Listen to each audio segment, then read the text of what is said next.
Estás escuchando Castellón Confidencial.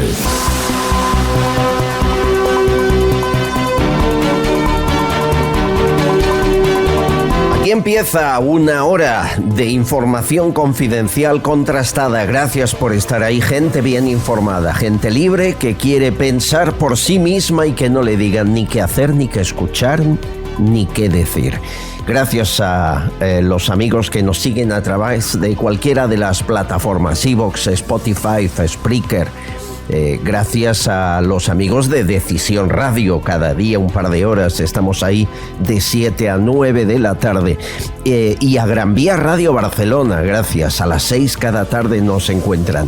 BOM Radio Benidorm a las 11 de la mañana y 8 de la tarde, y Radio Montaña Leones a la 1 del mediodía. Gracias a los digitales que transmiten este espacio libre. Hay mucho que contar y síganos en el canal de YouTube, suscríbanse en el canal de YouTube donde esto está con imagen, alguna imagen fija, y pueden seguirnos y nos ayudan suscribiéndose a ello. También en iVoox, que tienen un apartado para fans, para poder colaborar a través de iVoox. Es muy fácil hacerlo en que este espacio libre continúe. Empezamos. Estás escuchando Castellón Confidencial. Fórmulas para acabar con una investigación judicial. Hay fórmulas, sí. Hombre, la final de todas es que seas condenado a 12 años y te indulte el gobierno, como hizo con Junqueras. Pero las hay para no llegar a eso. Por ejemplo, si usted pone la denuncia en un juzgado un día en el que hay un juez que le toca por turno y el juez es amigo de usted o de su cuerda, ese caso va a tirar adelante. Si espera otra fecha y el juez no es de su cuerda, el caso se archivará. Y hay una tercera vía: buscar la prescripción. Si el caso es demasiado gordo y alguien muy cercano a ti con poder de tu partido puede acabar imputado, incluso en prisión, hombre, no dejes que llegue al final la instrucción del caso. Busca un error, un papeleo, un defecto de forma para que se archive por eso, porque ha prescrito el tiempo para investigarlo. Y es lo que ha ocurrido con el caso Isofotón. ¿Qué es Isofotón? Pues una empresa de placas fotovoltaicas. Ahí están dirigiéndola Martín Soler, Manuel Recio, Antonio Ávila o Francisco Vallejo, y que recibió, cójanse fuerte, 80 millones de dinero público. Porque una empresa privada andaluza recibe 80 millones, es mucho dinero, ¿bien? Pues eso es lo que tenía que investigar el juzgado de instrucción número 3 de Sevilla, pero no lo va a hacer. Primero les cuento quién estaba investigado. 12 altos cargos socialistas de la Junta de Andalucía de Chávez y de Susana Díaz. 12. Entre ellos 4 exconsejeros. Casualmente 2 de los exconsejeros de la Junta en aquel momento que regalaron 80 millones, hoy son ministros. Una, María Jesús Montero, la ministra de Hacienda, ¿recuerdan? Era consejera con Chávez, Griñán, Susana Díaz. El otro, Luis Planas, hoy ministro de Agricultura. Siendo consejeros, concedieron préstamos, el primero de 8 millones de euros y luego más ayudas, hasta los 80 millones de dinero público. Es mucho dinero, 80 millones. ¿Por qué estos 2 ministros estaban ofreciendo esa cantidad? Bueno, a lo mejor la respuesta es quién estaba en Isofotón, además del nombre de los 4 caballeros que le dije. Miren, ¿le suena Teresa Rivera? La ministra de Transición Ecológica. Bien, era la directora de proyectos internacionales de Isofotón. Se cierra el círculo. Es decir, en el Consejo de Ministros, hoy se sienta quién recibía el dinero y 2 de los que lo daban. Y el caso no se va a investigar. Defecto de forma. Se han incumplido los plazos de las diligencias. Es muy fácil. En el año 2020, en una fecha cercana a verano, se hizo la primera prórroga de la investigación porque no había terminado, estábamos en pandemia. Después una segunda prórroga y hoy la jueza ha decidido que esa segunda prórroga ya fue ilegal porque expiró el plazo mucho antes. Es decir, carpetazo, se acabó, no se podrá investigar jamás. Y los 12 exaltos cargos del PSOE y los 3 ministros ni darán explicaciones de por qué los 80 millones de euros. Fórmulas para dar carpetazo a los asuntos cuando no interesan. Quédense con el nombre del caso Isofotón. Que no le olviden, porque es lo único que nos queda, no olvidar estos pucherazos con orden y permiso de la ley. Estás escuchando Castillón Confidencial. Pide Taxi, la mayor flota de taxis de España. La rapidez y calidad del servicio está garantizada. Sigues el trayecto del taxi que has pedido sobre el mapa hasta que llegue a recogerte. Infórmate en pidetaxi.es y descárgate su aplicación. Garantizan el precio máximo de tu trayecto y puedes pagar con su aplicación con total seguridad. Descárgate la aplicación de Pide Taxi.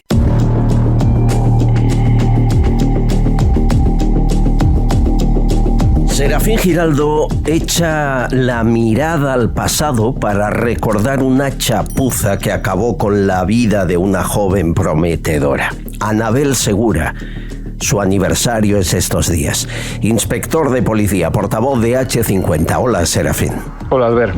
Se cumplen 30 años del secuestro y asesinato de Anabel Segura, aquella joven estudiante de 22 años que fue secuestrada por Emilio Muñoz y Cándido Ortiz. Emilio era transportista, en paro, 38 años, casado y con 4 hijos. Y Cándido Ortiz era fontanero, 35 años, casado y con 2 hijos. No eran delincuentes, no eran profesionales, sencillamente tenían problemas económicos y decidieron secuestrar a Anabel, que procedía o tenía una familia con cierta pudiencia. Lo hicieron en el barrio de La Moraleja, en Madrid. Fueron unos chapuzas, unos auténticos chapuzas, sin planificación ninguna. La abordaron, la amordazaron, la introdujeron en una furgoneta. No tenían un lugar para esconderla, dieron muchísimas vueltas por Madrid, por Ávida, por Toledo, y al faltarle ese lugar decidieron asfixiarla en Numancia de la Sagra, en Toledo, en una fábrica abandonada. Allí enterraron el cadáver prácticamente al día de haberla secuestrado. Pero no contentos con ello, hicieron multitud de llamadas, pedían 150 millones a la familia y así estuvieron durante 4 o 5 meses.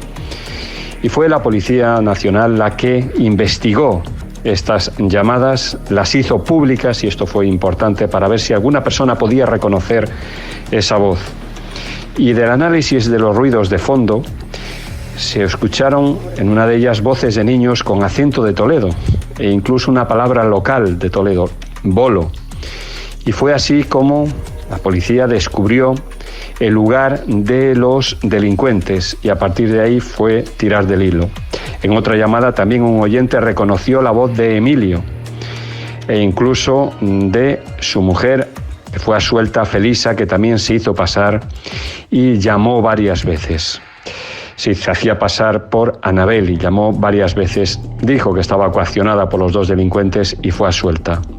Realmente fue un antes y un después y desde luego comenzaron a estudiarse el análisis forense de las voces a partir de ese momento.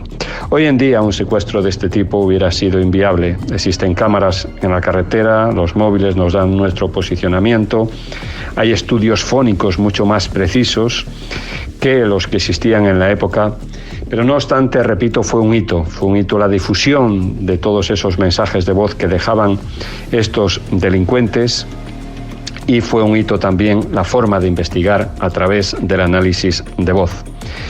Sencillamente decir que Emilio Muñoz salió de prisión por la doctrina Parot a los prácticamente 20 años de haber entrado en 2013, y que Cándido Ortiz, el otro delincuente, murió en la cárcel en el año 2009. Si te gusta el programa, suscríbete a nuestro canal de YouTube y todas nuestras redes sociales. Es totalmente gratuito y contigo creceremos más.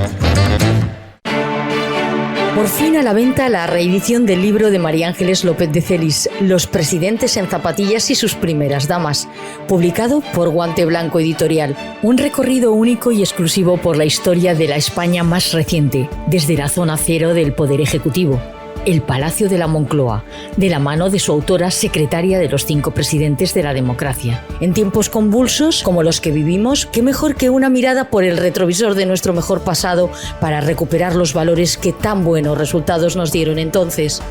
María Ángeles López de Celis maneja como nadie la narrativa histórica y convierte esta obra en un auténtico diario de presidencia de gobierno. Les hará pasar, además, ratos de lectura inolvidables. Los presidentes en zapatillas y sus primeras damas, en librerías habituales y online en todas las plataformas.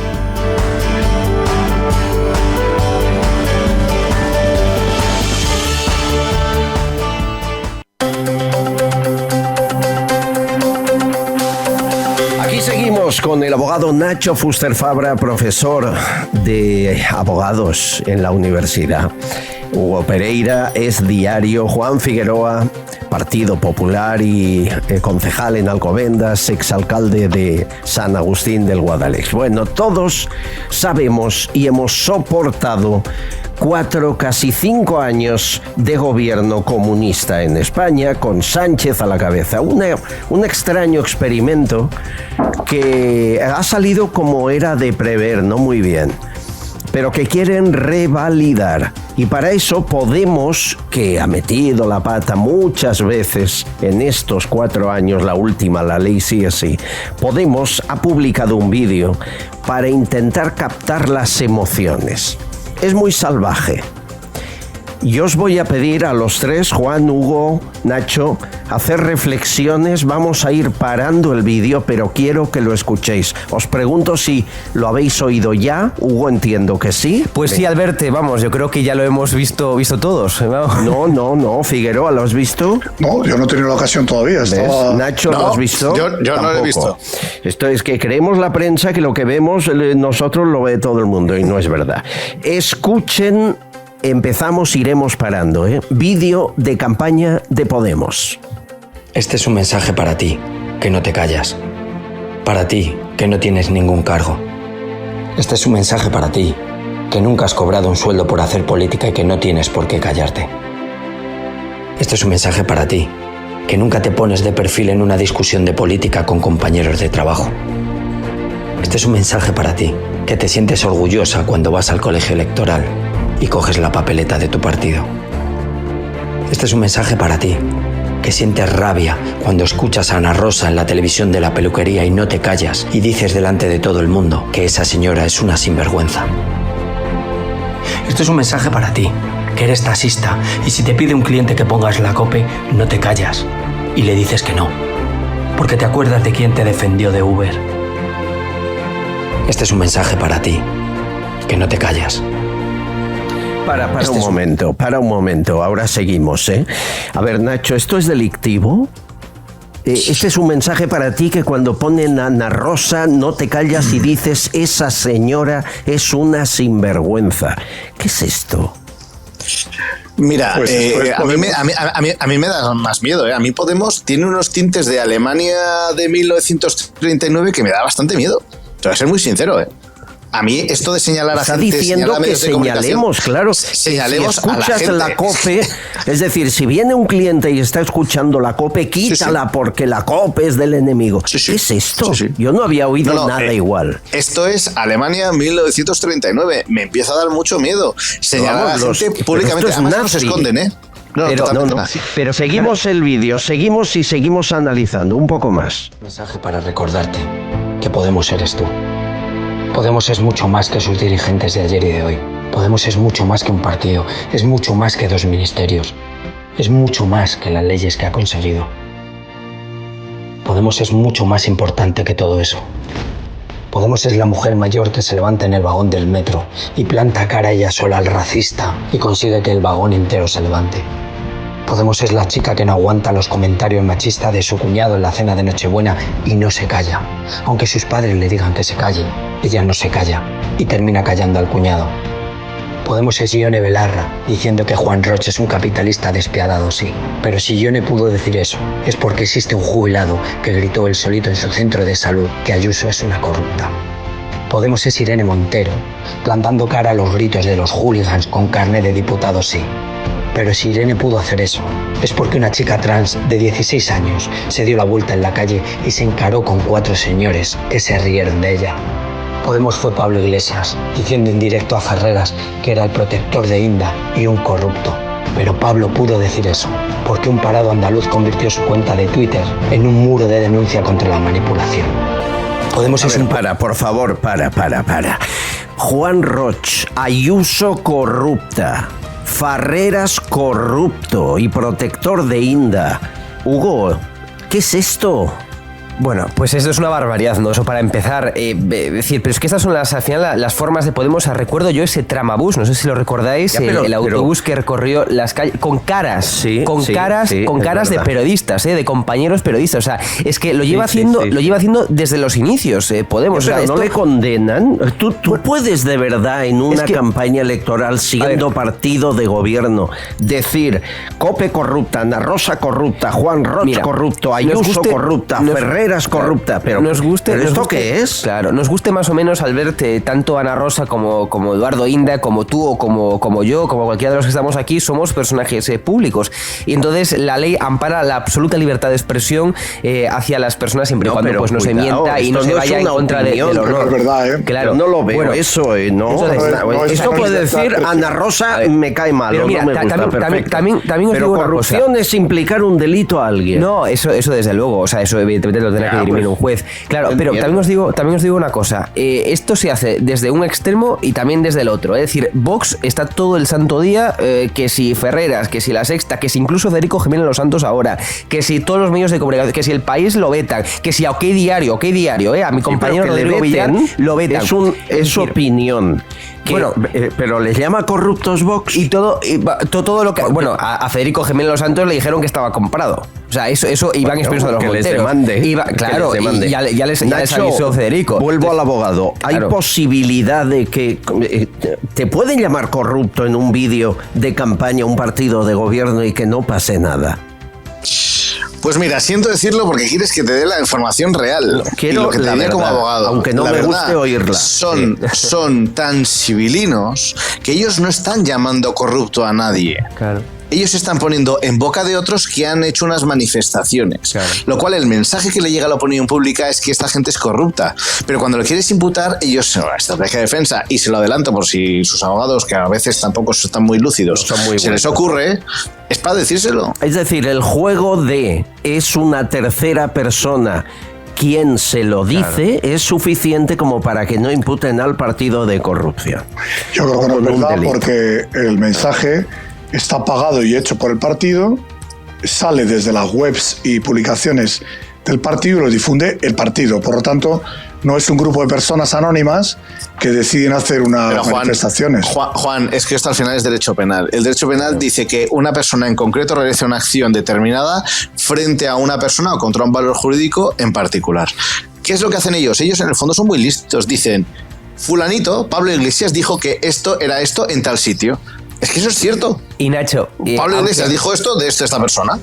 Y Nacho, eso es con lo que juegan. Y si lo dijeran, y solo una cosa más, y si les denuncian hoy, esto lo veremos dentro de 5 años resuelto en los juzgados. Exacto. Da igual, el efecto ya lo tienen. Y aunque no fueran por terceras personas, Nacho, imagínate que fuera los propios de Podemos o alguien de Podemos diciéndolo claramente: Ana Rosa es tal, Eduardo Guinda es no sé cuánto, el otro es no sé qué. Es decir, aunque lo dijeran, es que aquí en España la libertad de expresión lo ampara prácticamente todo. Entonces, tampoco iríamos muy lejos. Tampoco iríamos muy lejos.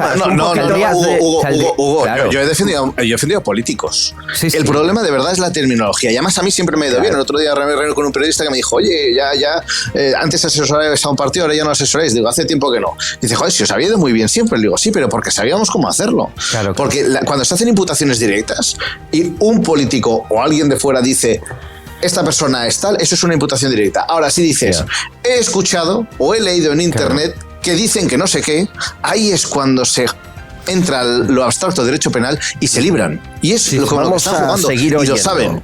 Campaña Podemos. Policía que no se calla y dice que es de izquierdas y que Jusapol es ultraderecha. Sabe que le van a poner las cosas difíciles, pero no se calla más.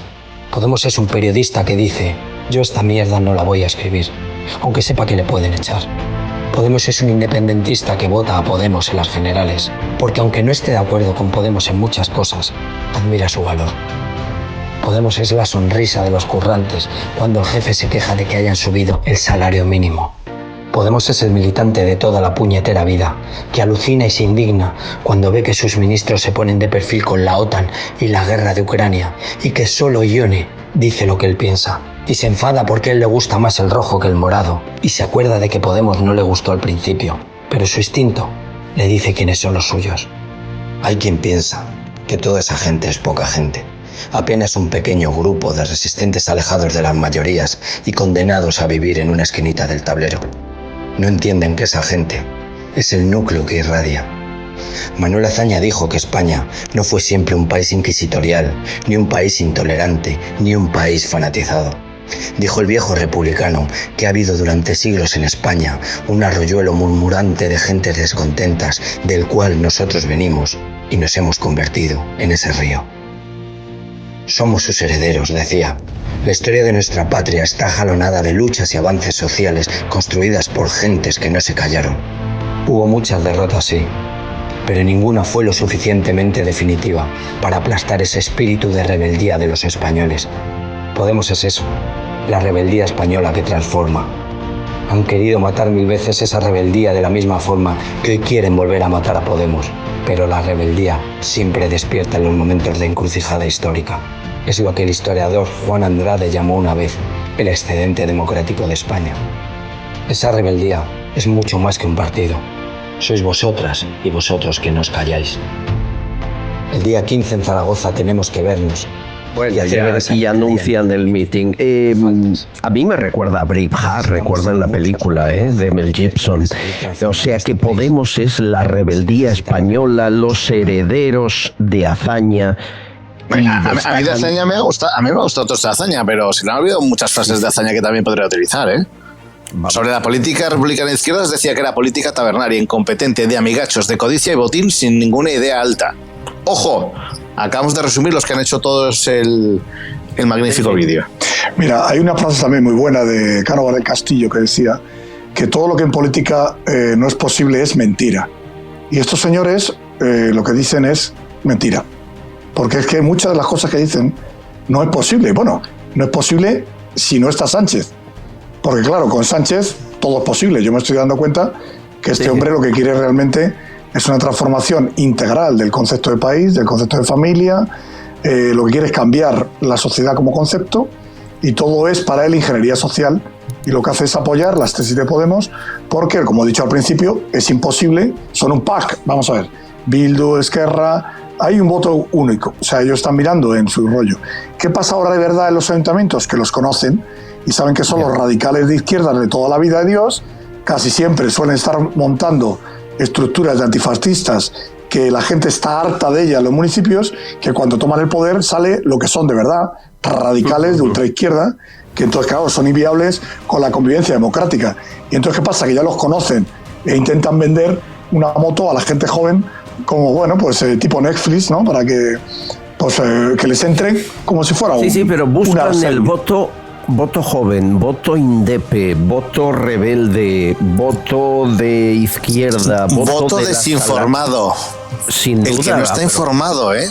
Vamos, cuando dice las leyes que hemos... Hombre, hablar de las leyes en un vídeo cuando tienes sí con 1000 en la calle, la palabra leyes yo no lo hubiera sacado, ¿no? El mes y medio que no nos han dado datos, Hay quien dice que el vídeo va por Yolanda Díaz. Es decir, cuando empieza diciendo... Podemos no es solo un cargo público, no es un dinero. Bueno, hoy le han preguntado a Irene Montero sobre Yolanda Díaz. Escuchen. Reconocer las diferencias no es incompatible con el compromiso con la unidad. De hecho, lo que a nosotras nos preocupa es que Yolanda en los últimos días no haya mostrado ese compromiso firme con la unidad y haya dicho que bueno, que es posible que pueda existir el proyecto de Sumar sin Podemos. Nosotras no estamos en esas. Nosotras sí pensamos que es mejor un acuerdo de coalición entre Podemos y Sumar. Tú dirás, sigue la división, no hay ni reuniones, ni siquiera se llaman por teléfono, ni se dirigen la palabra. Es una situación sin precedentes cuando están en el mismo gobierno y son del mismo partido, mal que le pese a una y a otra. Y ya puestos en esa entrevista, a Irene Montero le dicen, hombre, a ver, lleva usted 4 años ministra de Igualdad. No paran de aumentar las agresiones sexuales y las violaciones. Por cierto, la comunidad líder en violaciones y agresiones sexuales, Cataluña, duplica las cifras de Madrid. Y responde esto Irene Montero. Lo que está ocurriendo es que hay un aumento de la visibilización y de la denuncia de violencias que hasta ahora existían también con una tasa altísima de prevalencia, pero que no se denunciaban y que permanecían invisibilizadas pues porque daba vergüenza o miedo denunciar. La edad media de acceso a la pornografía para los chavales y las chavalas es de 8 años. Precisamente por eso hemos puesto tanto énfasis en la necesidad de educación sexual obligatoria en todas las etapas educativas. No entiendo. A ver, si alguien ha bajado los límites de consentimiento sexual ha sido Podemos. Si alguien decía si quieren estar con un adulto que estén, ha sido Irene Montero. Si alguien permite cambiar de sexo, ser operada en la ley trans, abortar siendo menor sin consentimiento de los padres, han sido ellos. ¿Eso es educación sexual, Nacho? Que un menor haga lo que quiera en cualquier momento con su cuerpo y con el de otros. Albert, es una aberración. Es una maldita aberración. O sea, le da la vuelta.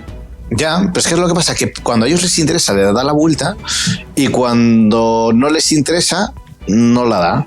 El otro día estuve en una comida y comentaban algo que era importante, y es que Ábalos resulta que fue sacado del organigrama de la ejecutiva del partido y del gobierno, pues porque tenía alguna relación con la prostitución, la abolición de la prostitución, la abolición de la pornografía. De Objective publicó que Carmen Calvo le dice a Sánchez, ¿cómo vamos a llevar al Congreso la prohibición de la prostitución cuando tienes un ministro que la consume? Y ahí se lía, esto de Objective lo publica, Ábalos les denuncia, y hablé con la compañera el otro día, y ahí está el caso, no se ha visto todavía en tribunales si le sacaron a Ábalos por ocupar, tener esas aficiones peligrosas o no, esto que lo diga un juez, pero la investigación, te digo, se llevó muy en serio por parte de The Objective. Pero bueno, es a la altura que estamos. Y después ha ocurrido algo que yo quiero seguir analizando porque hablamos del mismo personaje. Lo de Yolanda Díaz, a ver, una música de Braveheart, así que no sea Braveheart, pero que fíjense, con esta los música... teleñecos mejor, ¿eh? No, de hombre. Yolanda Díaz hace los teleñecos. Ha dicho una frase épica. Una frase épica, pasará a la historia. Recuerda que va a ser, dice ella misma, la primera mujer presidenta de este país. Y si Sánchez ha llegado, cualquier cosa. Escuchen, según Yolanda, somos los más mejores del mundo. Somos el baluarte de la economía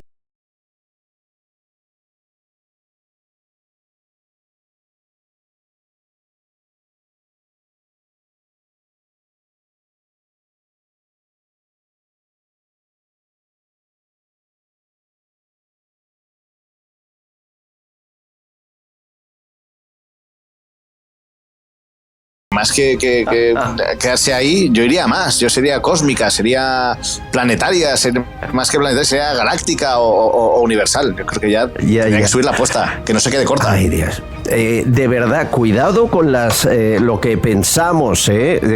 Figueroa, ¿puede ser presidenta del gobierno, Yolanda Díaz? Hay una cuestión muy concreta, que es que vosotros pensáis que Yolanda Díaz es una persona que está ahí dentro de un partido, y ahí no la ha puesto en un partido. Ahí la ha puesto los sindicatos de clase, que son clarísimamente los que avalan su candidatura y los que exigen a Podemos y a Izquierda Unida que la lleve desde comisiones obreras, y ahora con el apoyo de UGT, porque ellos se han hartado de ser el segundo plato o de recoger a políticos y viceversa, y quieren ser actores principales. Entonces, Yolanda Díaz clarísimamente es una mujer que sale a propuesta de los sindicatos, y que los sindicatos son los que guían su camino. O sea, por eso está en esas funciones concretas. Creéis que es un puesto político y no lo es. El lobby sindical. O sea, están aprendiendo a hacer lobby. Ojo, efectivamente. Se han puesto a trabajar. Más gambas.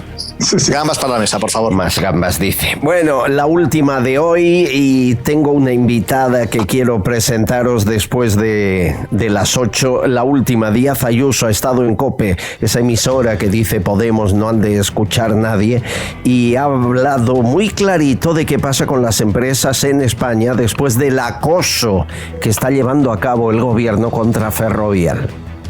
España es un país que está en manos de un gobierno que, como el empresario decida algo que no le conviene al gobierno, lo van a machacar vivo. ¿Qué empresario va a querer, qué gran compañía va a querer venir a España mientras esté el proyecto de Sánchez? Que encima invita con su dinero, que cada vez que tiene una idea populista sin medir, lo saca el empresario y el autónomo con su esfuerzo, y encima ni pagado ni agradecido. Más claro el agua, y eso es la verdad. Es surrealista lo que se está viviendo estas últimas horas, el gobierno presionando, amenazando con Hacienda. Ya sabíamos que Hacienda tiene directrices políticas y que a Pujol, con perdón, nunca le van a investigar, y a otros sí, pero no entiendo que se llegue a hacerlo público, ¿no? Estás escuchando Castellón Confidencial. Sucesos, entrevista, debate.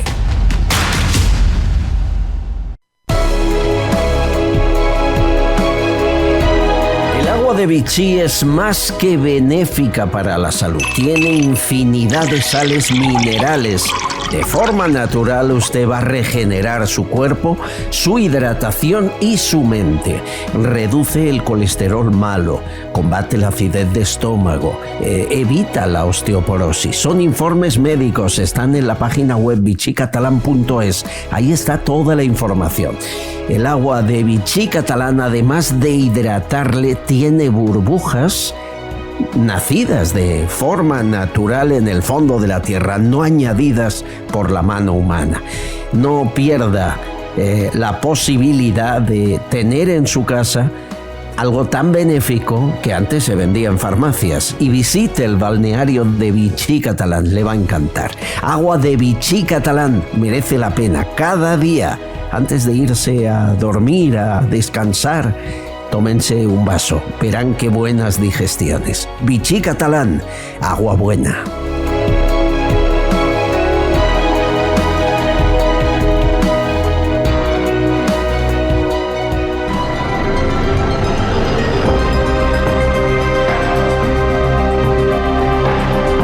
Castellón Confidencial. Del grupo mixto Pablo Cambronero sigue investigando, haciendo preguntas. Lleva 1.500 preguntas hechas al gobierno. No hay diputado que trabaje más y que les haga trabajar más. Y algunas se quedan sin respuesta. Es su comentario de hoy.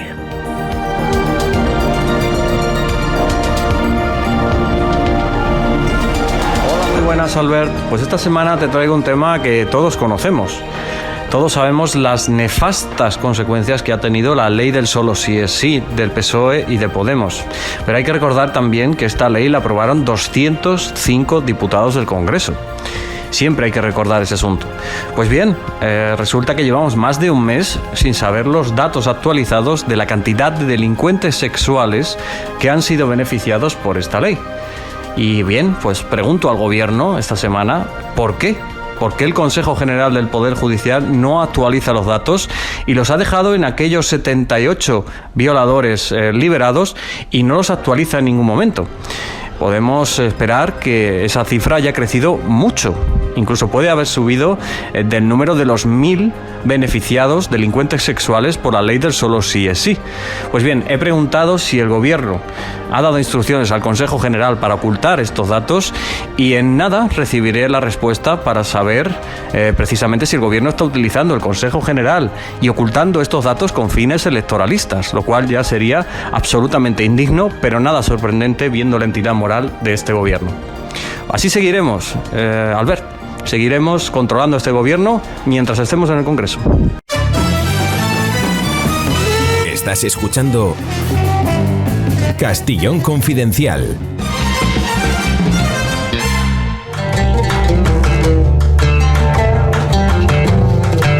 Autora del libro Casada con el enemigo. En él relata su historia con su marido yihadista con el que estuvo 2 décadas como pareja.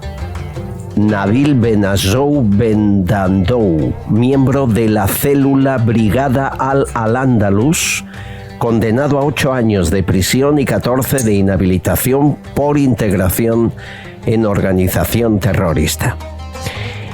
¿Saben lo peor? Que han pasado años y Raquel sigue muerta de miedo por culpa de su ex del yihadista, ¿sí? Raquel, bienvenida, ¿cómo estás? Muchas gracias, Albert, bien hallada. Gracias por estar con nosotros. Al revés, gracias a vosotros. ¿Qué te enamoró de él? Bueno, pues me enamoró de él, que era un chico normal. Nos conocimos en una discoteca, como la mayoría de los jóvenes de esa época. Y bueno, pues la verdad es que fue un amor a primera vista, un amor joven, un amor puro, ¿no? Y que cuando uno se enamora con 23 años, pues ve ese amor idealizado, ¿no? Y bueno, pues la verdad es que compenetramos perfectamente. Y luego además, pues al ir conociéndonos me pareció maravilloso, ¿no? El poder compartir 2 vidas, ¿no? El poder intercambiarnos la vida, ¿no? Él tenía sus costumbres, yo tenía las mías, pero eran muy próximas y simplemente pues en cierto modo nos enriquecíamos, ¿no? Continuamente. ¿Tuvisteis un hijo o 2? 2. Tuvimos 2 hijos. Chico, chica. Sí, chico y chica. Y bueno, pues lo más maravilloso de mi vida, es más, a día de hoy son los que consiguen que me levante, que siga luchando y sobre todo que no pare, pues bueno, de reclamar justicia, ¿no? Que yo creo que es lo que más merecemos después de haber contribuido con la sociedad y llevar ya 11 años de lucha que ya van pasando factura, porque ya van pasando factura. ¿Dónde se radicalizó tu marido? Él se radicalizó en la mezquita del M30. Él falleció su padre, entonces me comentó que quería ir a rezar por él, cosa que me pareció totalmente normal, probablemente a lo mejor yo hubiera hecho lo mismo. Y bueno, pues ahí conoció a una serie de personas. Las células terroristas tienen varios actores, por decirlo de alguna forma, ¿no? Que van interpretando su papel. El primero fue pues esa persona empática, esa persona humilde, donde pues bueno, le transmite que lo material no es lo importante, que lo importante es el buen camino de Dios, que él vendía miel para dar de comer a sus hijos, y ahí empezó una pequeña amistad, ¿no? Es el primero que filtra. Él filtra, empiezan a hacer un poquito de amistad y ya de ahí pasa al sabio de la religión. El que realmente instruye, el que capta ya definitivamente y el que le va trazando ese camino de ideología religiosa para que se vaya acercando cada vez más y realmente empieza a imponerle los criterios en los que tiene que vivir. Y luego ya estaba ahí, ese santo de la religión estaba en la mezquita de la M30. Es decir, es que eso me parece importantísimo. Tenemos una mezquita con todas las de la ley inmensa de mármol blanco en Madrid, y dentro hay gente capaz de radicalizar y crear yihadistas, ¿es así? Sí, además era una célula totalmente constituida, es más, luego después de este sabio iluminado de la religión, aparece luego ya el referente ideológico, ¿no? Ese héroe del que todos necesitan tirar, porque todos quieren ser como él. Este señor había estado en Guantánamo durante 4 años y bueno, pues claro, para ellos era, madre mía, lo que le habían hecho, torturas y demás, y todos querían ser como él, todos querían seguir su camino, y ese referente ideológico luego ya es el que instruye, anima de forma militar, empieza a pasarles vídeos y bueno, pues ahí empieza ya el adoctrinamiento total. ¿Hasta dónde llega el adoctrinamiento y cómo lo notas tú? ¿En qué te das cuenta? Detalles, por ejemplo. Bueno, yo al principio realmente pensé que era un exceso de religión, ¿no? Porque ya empieza pues con cosas que nunca, porque siempre había habido un respeto mutuo. Entonces él empieza pues con el que no tenemos que tener alcohol en casa, cosa que yo no, yo respetaba, siempre había bebido, pero bueno, bebido una cerveza, en fin, lo que hacemos todos, ¿no? Sí. Pero me extrañó, ¿no? El que me dijera que no podía haber alcohol en casa, con lo cual yo le dije que sí, que yo me tomaba mi cerveza o mi copa de vino y que no me parecía normal. A través de ahí ya empieza con que hay que rezar 5 veces al día, empieza a ir a la mezquita en los 5 rezos puntualmente. Y ya empieza sobre todo a por los niños, ¿no? Empieza a decirle a los niños que tiene que rezar, que ellos son musulmanes, que no son como los demás, que cuando vayan al colegio ellos tienen que decir que son musulmanes. Al mayor le decía que no podía juntarse con chicas, a la pequeña que no podía llevar, es más, a mí me transmitió que quería que hablara con el colegio para que no llevara falda de uniforme, sino que llevara un pantalón. Lógicamente no accedí. Y que había que quitar las imágenes, ¿no? de los cuadros que teníamos en casa, porque era un pecado el hecho de que hubiera recreaciones, ¿no? de Dios pintadas. Entonces yo ahí empiezo a ver como un exceso de religión, ¿no? Pero tampoco le di mayor importancia. Él me dice que quería llevar a los niños a aprender árabe en la mezquita. Tampoco me pareció malo, porque dije, bueno, pues un idioma más, y más como el árabe que habla poca gente, pues bueno, les puede abrir otra posibilidad profesional en un futuro. Lo que pasa es que sí que es cierto que los llevaba yo a la mezquita y los recogía yo de la mezquita. Lo que no sabía es que también se les impartía el Corán, ¿no? Además, mis hijos, cada vez que iban a la mezquita, para ellos era en cierto modo una tortura, ¿no? Porque se sentían totalmente fuera de lugar. Ellos estaban creciendo en un entorno occidental, con unos valores occidentales en los que habían crecido siempre, y no tenía ningún sentido ahora empezar a cambiar, ¿no? Hasta que la cosa ya se empieza a recrudecer mucho, hasta tal punto que ya empiezan imposiciones mucho más serias, ¿no? Como que un día llega la niña y le dice, ¿has rezado? La niña dice que no, y me dice, no la des de comer hasta que rece. No la des de comer hasta que rece. Efectivamente, imagínate ahí la discusión que se genera, porque lógicamente yo no iba a dejar a mi hija sin comer. Él pretendía que el niño con 9 años hiciera Ramadán, encima cayó en verano, y lógicamente yo a mi hijo no lo iba a tener con 9 años sin comer ni beber hasta las 10 de la noche. O sea, eran cosas sin sentido, o que se levantara a las 4 de la mañana para ir a rezar a la mezquita y tenía que ir al instituto a las 7, ¿no? Entonces es cierto que ya se empieza a recrudecer todo. Pero eso fue a más. Fue a mucho más, ya eran. ¿Cuál fue el límite, lo más salvaje que hizo con tus hijos? Pues lo más salvaje que hizo fue que yo bajé a comprar el pan. Es cierto que yo ya con ese exceso de religión, que siempre les hablaba de religión, les daba libros y demás, yo ya no los dejaba ni un segundo a solas. Es más, yo tenía una empresa de eventos, la dejé, solo me quedé con un cliente para poder ir como ahorrando, ¿no? Por si acaso pasaba algo. Y bajo con la niña por el pan y cuando subo, pues veo a mi hijo con la cara totalmente descompuesta. Yo sabía que había pasado algo, pero no. ¿Estás bien? Me dijo que sí, mamá, no pasa nada. Yo esperé a que él se fuera a la mezquita, y cuando se fue a la mezquita le dije, tienes que contarme lo que está pasando. Y me dijo, mira, mamá, es que no te lo puedo decir porque te puede pasar algo. Me ha dicho papá que no se lo cuente a nadie, y le dije, mira, da igual, a mí no me va a pasar nada, aquí estoy yo para protegeros y no os preocupéis. Entonces ya me dijo que lo había sentado y que le había obligado a ver vídeos de decapitaciones, de cómo se decapitaba a los infieles, de cómo los jóvenes se inmolaban, poniéndole ejemplos, ¿no? de jóvenes de 15 y 16 años que estaban en Siria inmolándose, y que claro, que él para ser un hombre tenía que hacer la yihad, que él no podía mirar para otro lado, que él tenía que ayudar a sus hermanos. A día de hoy mi hijo lo describe como imágenes no aptas para ningún ser humano al ver. Imagínate qué imágenes debieron ser, ¿no? Qué horror. esto tu hijo, porque me dicen que a tu hija también la llevó, ¿dónde fue? ¿A un cementerio? Efectivamente, ellos, yo esto me entero en el confinamiento, porque ni siquiera, bueno, yo gran parte de todo lo que me entero, ya me entero 6 meses después cuando se levanta el secreto de sumario y tengo acceso a él, ¿no? Pero fíjate que esto me lo contó la cría en el confinamiento y luego lo relató en el juzgado cuando pedimos que le privaran de la patria potestad. Él me dijo que la llevaba, bueno, me la llevo al parque y tal, y luego pues ella me confesó que no, que la dejaba en el cementerio.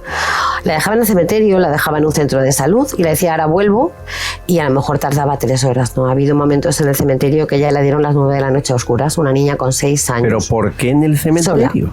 Pues porque era realmente la coartada que ellos tenían para que la policía no les siguiera. Tú piensas que esta investigación empieza en el año 2011 y ellos los detienen en el año 2014. Ellos se empiezan a percatar de los seguimientos, ellos se empiezan a percatar de que la policía está detrás de ellos. Entonces, en el sumario hay una frase, no sé si es cierta, que alguna vez le dijo a tu hija, fíjate en las tumbas porque son infieles que van a ir al infierno. Efectivamente, es más, él cuando, después de dejarla sola, cuando la recogía y ya paseaban por el cementerio hasta la salida, siempre le decía, aquí están enterrados todos los infieles. Y luego pues la contó una historia, ¿no? de que el día del juicio final iba a venir un señor con un solo ojo a llevarse a todas las personas que eran pecadoras y que siempre se mirara las manos porque si se la ponían verdes es que estaba haciendo algo mal, que no estaba cumpliendo con la religión y se la podría llevar. La niña vivía realmente aterrorizada, igual que el niño, ¿no? Entonces yo ahí ya tengo que tomar una decisión. Lógicamente. Consigues quitarle la patria potestad, él es detenido. Sí. ¿Cuánto tiempo estuvo en prisión o bajo custodia policial? Sí, bueno, él estuvo en prisión 8 años. Bueno, primero nosotros testificamos, ¿no? A nosotros después del juicio se nos llama a la Comisaría General de Información para que testificara. Yo testifiqué contra toda la célula yihadista, no solo contra él, sino contra toda la célula. Y bueno, pues ahí es donde empiezan realmente las amenazas, ¿no? Es cierto. ¿Nunca fuiste testigo protegido? ¿Nunca? Sí, es más, yo declaro en condición de testigo protegido. A día de hoy soy testigo protegido, o sea, a mí me retiraron la escolta, me retiraron la protección, pero nunca la condición de testigo protegido. Mis datos están expuestos por todos los lados. Claro, un testigo protegido sin escolta, protección o posibles para cambiar de vida, ciudad, sin un piso. No, nada, Albert, yo declaro. No te han dado nada nunca, solo te han declarado testigo protegido, nada más, ¿no? Nada más, a mí se me dio un papel donde yo tenía una clave. Y bueno, pues fue lo único que me dieron. Es más, yo declaro en el 2016 y me costó 4 años conseguir la protección a base de moverme, de irme yo a la Audiencia Nacional. Ya en mi desesperación escribo una carta a la Fiscalía y el fiscal considera que sí, que realmente pues a raíz de las amenazas yo ya había sufrido una agresión y a raíz de la agresión pues considera que sí, que se nos tiene que poner protección policial. Se nos pone la protección policial en el año 2020, después de declarar yo en el 2016. Yo ya había iniciado los trámites para privarle de la patria potestad, que en primera instancia se nos denegó. Tuve que recurrir a la audiencia provincial, porque además es verdad que no había jurisprudencia. Yo quería que esa sentencia pionera en Europa también sirviera para otras mujeres, ¿no? Y pudieran salvar a sus hijos. Pero vamos, en 3 meses ya me la pasaron a contravigilancia. Y a los 4 meses o por ahí me notifican que me la van a retirar, aún sufriendo una agresión en el garaje de mi casa mientras la contravigilancia estaba en la puerta de mi urbanización. ¿Agresión por parte de él o de otros? No, llegaron 2 encapuchados en nombre de Alá, me dijeron deja en paz a nuestros hermanos, eres una infiel. Tu hija no es tuya, es de Alá y morirás antes de que te la lleves. Me dieron la paliza de mi vida, además del cuchillo en el cuello, que eso hay que vivirlo y hay que pasarlo. Y bueno, pues acabé en el hospital con un traumatismo craneoencefálico, lesiones en las cervicales, un esguince de tobillo, una tendinitis en la muñeca y diferentes lesiones, ¿no? Aún así, no contentos con eso, al día siguiente yo tenía a los yihadistas en la puerta de mi casa. Esto está denunciado todo, tengo toda la documentación, hasta con las fotos. O sea, ¿cuántas volví a denuncias presentar... le has puesto a él a día de hoy? Bueno, yo lo que denuncio son hechos, porque claro, yo no puedo saber qué es él, ¿no? Claro. Son 52 denuncias, todos sabemos que las... 52 denuncias. Sí, todos sabemos al ver que las células yihadistas son una telaraña muy, muy grande y que el hecho de que no se pueda demostrar que es él no significa que no venga por parte de él o por parte de alguien de la célula o por parte de las mujeres o por parte de... que es algo que no ponemos nunca el foco en las mujeres, ¿no? Y ahí tenemos el caso de las 2 repatriadas que acaban de llegar de Siria, que también pertenecían a esta célula y que veamos ahora qué pasa una vez que han llegado a España con los 13 menores. Estamos con Raquel Alonso, su libro Casada con el enemigo.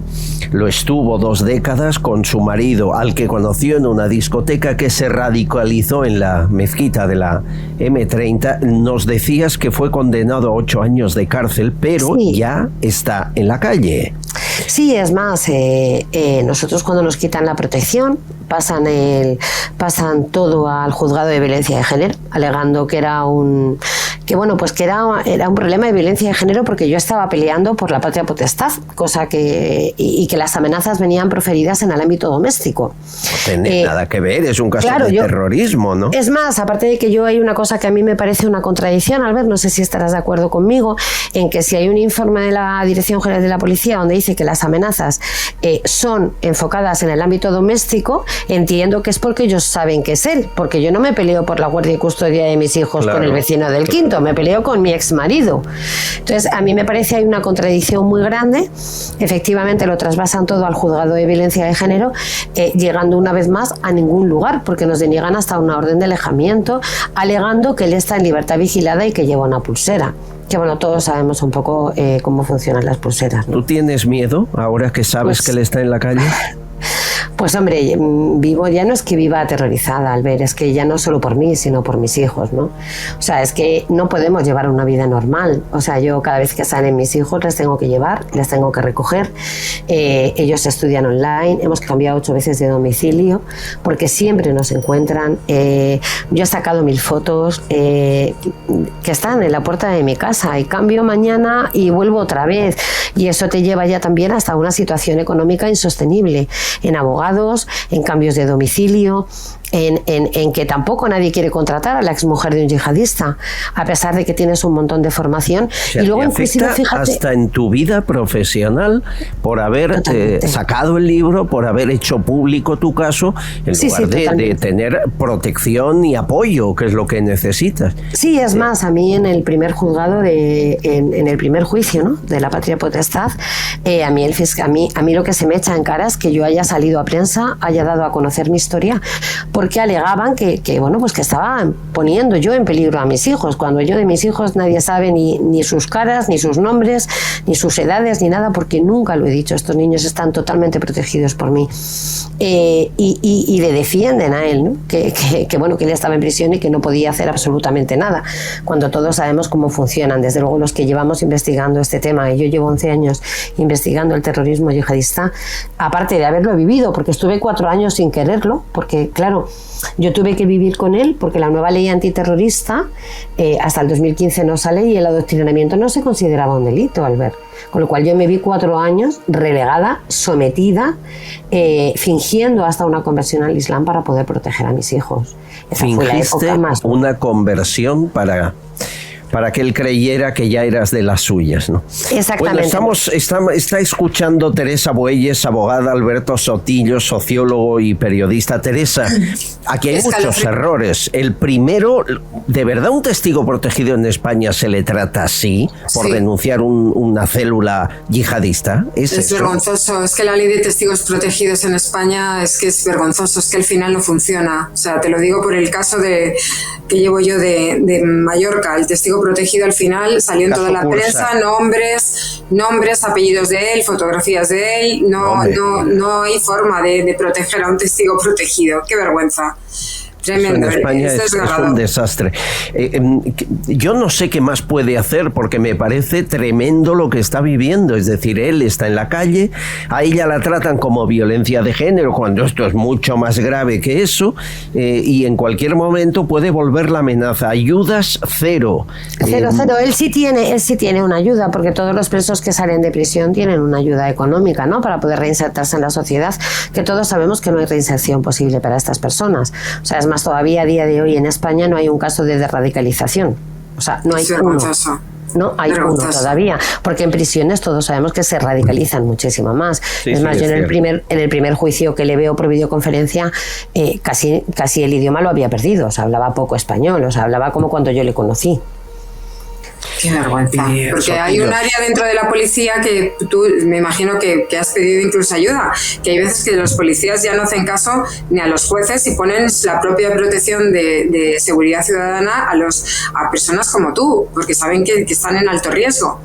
Yo me he dirigido, Teresa, a todas las partes donde me podía dirigir.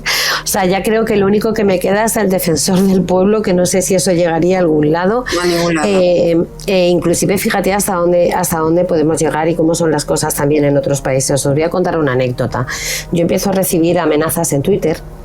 Y bueno, pues insultos e improperios. Entonces, por las horas, por cosas que decían los Twitter, detecto que podía ser una de las hermanas de él que vivía en Estados Unidos.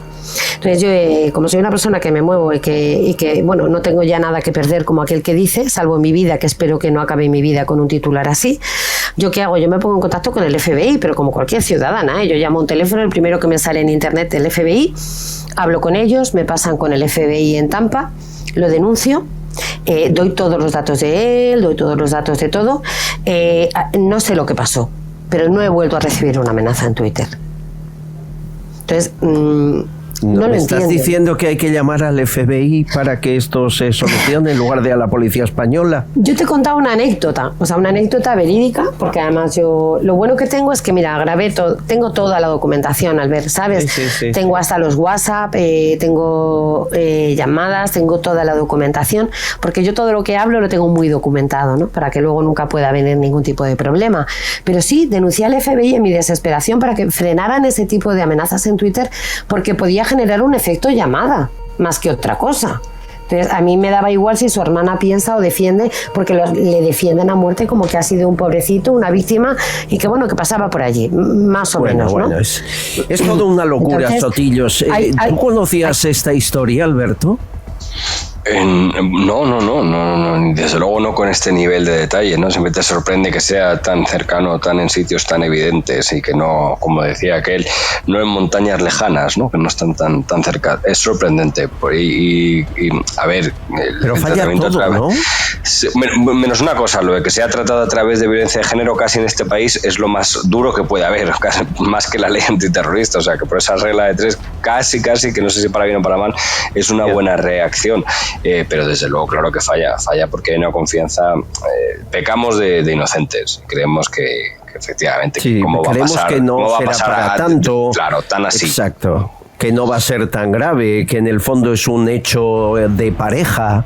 No, esto no tiene nada que ver, hace muchos años ya, ¿no? Y que al ver también el juzgado de violencia de género, igual que en la primera comparecencia que hicimos, la jueza directamente se lo dijo a él y dijo: ¿usted qué cree? ¿Que yo soy tonta? ¿Que porque usted está en prisión yo no sé que usted puede amenazar y agredir a su mujer claro, que tiene contactos? Y en cambio en la segunda comparecencia directamente alegó que él estaba, el día que yo recibo la amenaza en mi buzón, que en cierto modo es amplio, ¿no? Porque yo abro el buzón, pero no sé cuánto tiempo llevaba ahí esa carta, que él estaba haciendo un curso del ayuntamiento, que entonces no podía haber sido él. Y directamente la jueza, bueno, aparte de que yo me sentí, ¿vale? Yo me sentí realmente humillada, ¿no? Porque en el fondo se me estaba atacando a mí y se estaba defendiendo al terrorista. Y bueno, nos denegó hasta la orden de alejamiento, ¿no? ¿Él está con alguien? ¿Ha rehecho su vida con otra familia o no? No lo sé, Albert. Yo para mí, en cierto modo, a veces pienso que digo, ojalá. Lo que pasa es que, bueno, este tipo de individuos es cierto que no olvidan, ¿no? Es cierto que, bueno, lo vimos lo hemos visto, por ejemplo, en los atentados de Charlie Hebdo, ¿no? Desde que sale la caricatura hasta que luego ellos cometen el atentado pasan 2 años. Quiero decir, sí. Esto no es una cuestión de decir, bueno, ya han pasado X años y se va a olvidar de ella, ¿no? Raquel Alonso, un beso inmenso. Gracias por tu tiempo. Siempre un placer hablar contigo. Gracias contigo y no sabes cómo te lo agradezco de corazón. Lo sabes perfectamente y gracias de verdad. Aquí la información confidencial de hoy, cada día, de lunes a viernes. Aquí la tienen y los jueves además con un añadido exclusivo para los que se suman en iVoox a este proyecto. Gracias Spotify, Spreaker, todas las plataformas que nos ayudan a seguir. Mañana volvemos a Gran Vía Radio Barcelona, BOM Radio en Benidorm, Radio Montaña Leonesa y a su casa. Un abrazo, gracias por querer estar bien informados.